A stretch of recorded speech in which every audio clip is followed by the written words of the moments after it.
Hi everybody, my name is Griffin Bridgers. It's my pleasure to bring you a video that's a little bit outside of the traditional educational vein of what I have tailored my content to in the past. And I'm moving more into a world where I see a lot of value in creating more practical tools for attorneys and non-attorneys alike. And automation is the flavor of the day. And a lot of attorneys don't realize that there are a ton of resources out there, but there's also a lot of tools you have at your own disposal to do it yourself in a sense if you have the stomach for it, including one of the most popular tools out there, Google.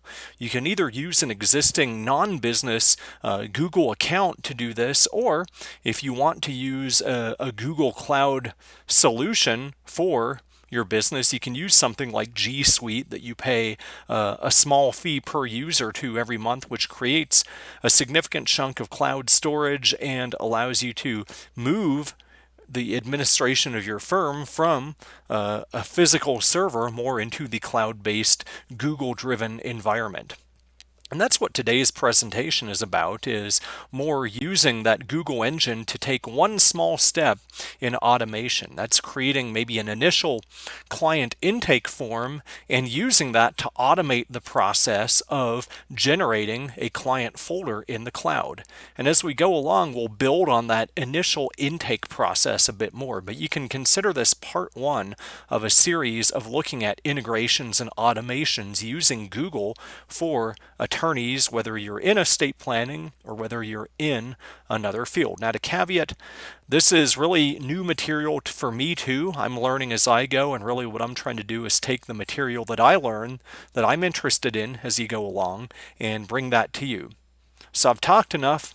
Let's go ahead and get started. So I'm going to switch over to my sample account that I'm going to use for today. I have my Google account, which I've set up just for this video series, bridgersepmedia@gmail.com. And first what I'm going to do is I'm going to go into Google Drive. So Google Drive is where you're going to get a lot of your folders and everything stored. So much like you might within a file server within your firm, you're going to want to have maybe a parent folder in which you plug client matters versus maybe documents versus maybe administrative things. So what we're going to do here is create a new folder. We're just going to call it clients. So new folder has been created called clients. As you can see, when we double click on it, there's nothing in it right now, but that'll cover here at the top of our My Drive when you log into Google Drive. Next, what we'll need to do is build a form that's going to create the backbone of our intake process. So here we are in Google Forms. Once again, you can access all this by going to the top left corner of your web browser, clicking on the little icon with a bunch of dots, at least as it shows up in Firefox, and you'll get all your Google apps in here. And as you'll see, if you scroll down, you get Google Forms, and if for some reason you can't find it, just go into Google and search Google Forms, and you should get a direct link. But we find ourselves here in Google Forms, and we're going to go ahead and start a new form. So what I'm going to call this form is Initial Client Intake. So if you simply click on the title, you can get that. And it's good to do that, otherwise it's going to call it Untitled Form. Now you can call it something in the forms itself, but you can also have a different description and sub-description for clients, because ultimately what we're going to do is we're going to create a link out of this that can be embedded in your website or sent to potential clients. But what we're going to call this is Welcome to XYZ Firm. And you can put in a quick description, just say, before our first meeting, perhaps we need more information on you, and that will help us better serve you.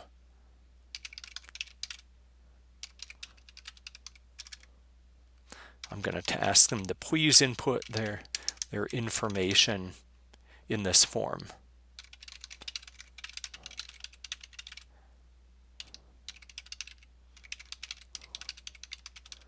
Okay, so now we have our form. Now before we get started on the question process, there's a few things that we need to do to set this up correctly. One, we need to go to our responses. And you'll see that we're accepting responses, and you can turn that off and do a new form at any time. But the key to what we're going to do on the back end is we need a place to park our responses. And as you can see, we have this green icon we're going to click on that's called Click or Create a New Spreadsheet. And we can name that whatever we want. I'm going to call it Client Intake 1. So now that we've done that, this form officially links to a spreadsheet, and all the information will go to it. And as you can see, you can unlink form when you click on the buttons up here. But for the time being, we're going to keep it the same. Now in settings, there's a lot of things we can do. And one thing I want to note off the bat is one of the biggest pieces of information we need is a client's email address. Presumably, if they're filling out this form online, they are going to have an email address. And we're going to note too, we're not going to send responders a copy of their response, nor are we going to allow them to edit it, because we're really going to limit ourselves to some specific things. You'll note that one response requires them to sign in as well, so we'll leave that, and we're not going to really mess with the rest of everything, like making all the questions required, because as we'll see, we can do that within the body of the form. So now we can get into this. So we see we already have one initial question, email, that is required. So next we can get to the next question. Please insert your first name, or please type your first name.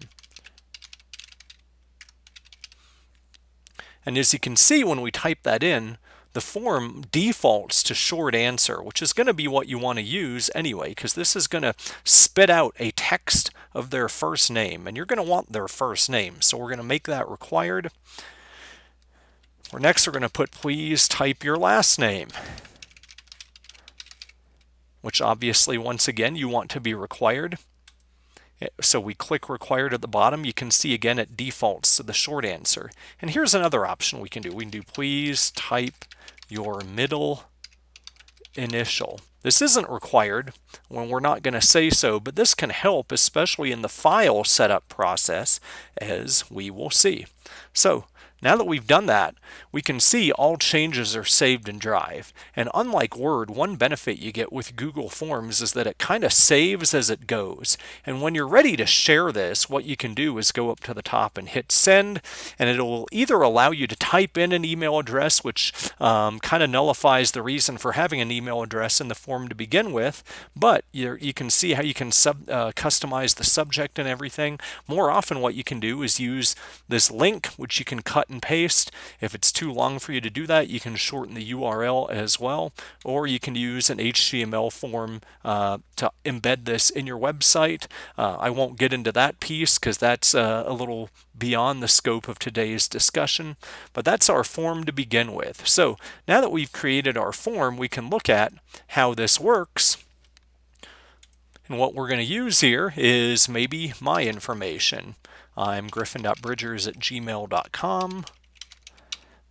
My first name is Griffin, last name Bridgers. You can see by the star, both of those are starred as required. Middle initial is not required, but I'll go ahead and put that in because that will show us what to do on our next step in the next video, which is using the output of this to automatically generate a client folder, which is a little more advanced. But for the time being, what we can see is we go ahead and submit that, and this is what the client gets, that your response has been recorded.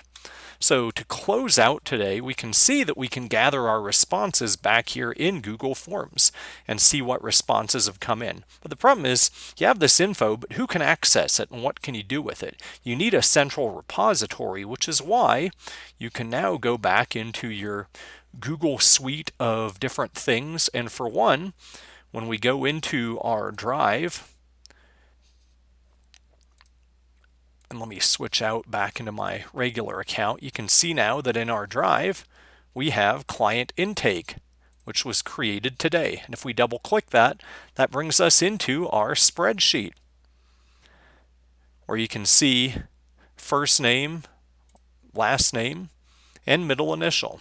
So that's where our information is parked, and what you're going to see is that every single time people submit their info, you're going to get a new line item entry in this spreadsheet.